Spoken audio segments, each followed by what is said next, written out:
म्हणजे 60-70च्या दशकामध्ये हे गाणं रेडिओवर कधी लागलं नाही असं झालंच नाही. एकही दिवस असा चुकला नाही की हे गाणं लागलं नाही. आणि मला वाटतं जवळपास सगळ्यांचंच हे गाणं पाठ नक्कीच असणार, सगळे अंतरे पाठ असतील. इतकं गाजलेलं आणि नावाजलेलं हे गाणं आहे. कोणाकडेही स्वतःहून काम मागायचं यशवंत देवांचा स्वभाव नसला तरी चित्रपट संगीत, बालगीतं, नाट्यगीत, सुगम संगीत, भावगीतांवर त्यांनी ठसा उमटवला. संगीताचे अनेक प्रयोग केले, गीत लेखन केले, गायन केले, प्रत्येक क्षेत्राला नवा आयाम दिला. 1945 ते 1975 या काळातील भावगीतं, भक्तिगीतं, सुगम संगीत, नाट्यसंगीत, चित्रपट संगीतांच्या बहाराच्या या काळात अवीट गोडीचे जे संगीत तयार झाले, या साऱ्या क्षेत्रातील यशवंत देव हे उल्लेखनीय नाव. सतार वादनातून आपल्या सांगीतिक कारकिर्दीला सुरुवात करणाऱ्या देवांचा वेगवेगळ्या कवींशी संपर्क आला. त्यातून भाषा, गेयता, माधुर्य, चालींशी शब्दांचे नाते यात ते पारंगत झाले. गदिमा आणि सुधीर फडके यांचे गीत रामायण प्रसिद्ध झाल्यावर प्रसिद्ध बॅले नर्तक सचिन शंकर यांनी रामायणावर एक नृत्यनाटिका तयार केली आणि त्यासाठी गदिमांकडून त्यांनी गाण्यासहित कथा ही रामजानकीची या नावाचे नृत्यनाट्यही लिहून घेतले आणि ते नृत्यनाट्य संगीतबद्ध केले यशवंत देवाने.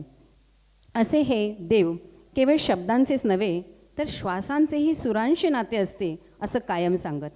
आयुष्यात धनरेषा नसली तरी स्मिते रेषा हवी असे सांगत त्यांनी तेवढ्याच ताकदीने केलेली विडंबनं रसिकांना आनंद देऊन गेली. नंतरच्या काळात त्यांच्यावर ओशो, रजनीश यांच्या विचारांचा प्रभाव पडला. तुमच्या इच्छेनुसार तुम्ही आयुष्य बदलू शकत नाही, ते जसे असते तसेच ते स्वीकारायचे असते. आहे तो क्षण जगायचा, स्वीकारायचा हे तत्त्व त्यांनी अखेरपर्यंत पाळले आणि तीच समाधानी वृत्ती त्यांच्या प्रत्येक संगीत कृतीतून झंकारली. तो निनाद आता फक्त आठवणींच्या रूपातच उरलेला आहे. यशवंत देवांना 2011मध्ये महाराष्ट्र शासनाचा गानसम्राज्ञी लता मंगेशकर पुरस्कार, 2012मध्ये गदिमा पुरस्कार, 2015मध्ये शरद क्रीडा व सांस्कृतिक प्रतिष्ठानातर्फे राम कदम कलागौरव पुरस्कार, RD बर्मन जीवनगौरव पुरस्कार आणि 1978मध्ये शब्दप्रधान गायकी या त्यांच्या ग्रंथासाठी सुगम संगीत राज्य पुरस्कार त्यांना मिळालेला आहे. असे हे दोन्ही नावाजलेले संगीतकार त्यांची गाणी आपण सादर करत आहोत. यशवंत देवांचं मंगेश पाडगावकरांचं एक गीत आहे, अरुणदाते यांनी गायलेलं. घेऊन येत आहेत निलेश. गाण्याचे बोल आहेत या जन्मावर या जगण्यावर. अतिशय सुंदर गाणं.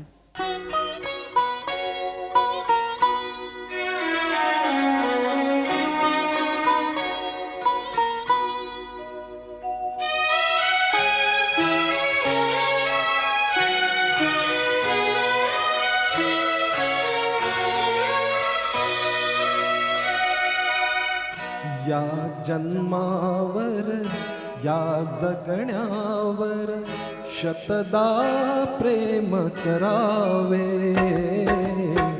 या जन्मावर या जगण्यावर शतदा प्रेम करावे. शतदा प्रेम करावे. शतदा प्रेम करावे. या जन्मावर या जगण्यावर शतदा प्रेम करावे. या जन्मावर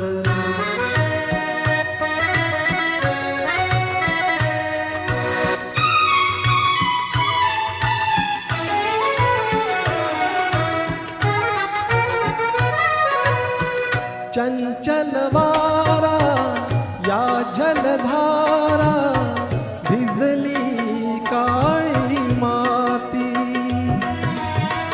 चंचल धारा या जलधारा भिजली काळी माती. हिरवे हिरवे प्राण तशी रुजून आली पाती. फुलेला जरी बघून कुणाचे, फुलेला जरी बघून कुणाचे हळवे ओठ स्मरावे. या जन्मावर या जगण्यावर शतदा प्रेम करावे या जन्मावर.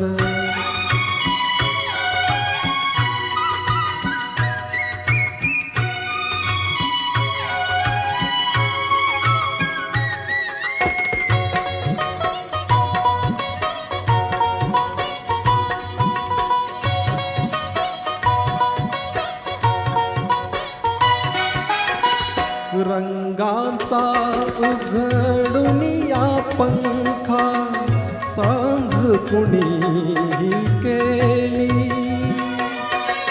रंगांचा उघडून या पंखा सांज कुणी केली. काळोखाच्या दारावरती काळोखाच्या दारावरती नक्षत्रांच्या वेली. सहा ऋतूंचे सहा सोहळे सहा ऋतूंचे सहा सोहळे येथे भान हरावे या जन्मावर या जगण्यावर शतदा प्रेम करावे या जन्मावर.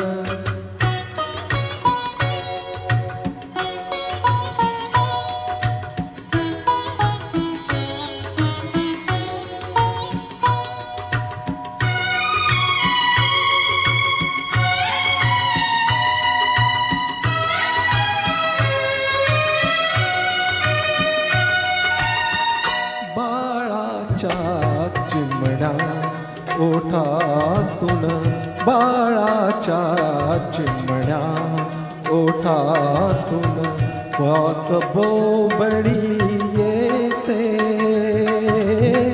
बाळाच्या चिमण्या ओठातून हाक बोबडी येते. वेलीवरती प्रेम प्रियेचे वेलीवरती प्रेम प्रियेचे जन्म फुलांनी घेते. नदीच्या काठी सजनासाठी नदीच्या काठी सजनासाठी गाणे गात झुरावे जन्मावर या जगण्यावर शतदा प्रेम करावे या जन्मावर.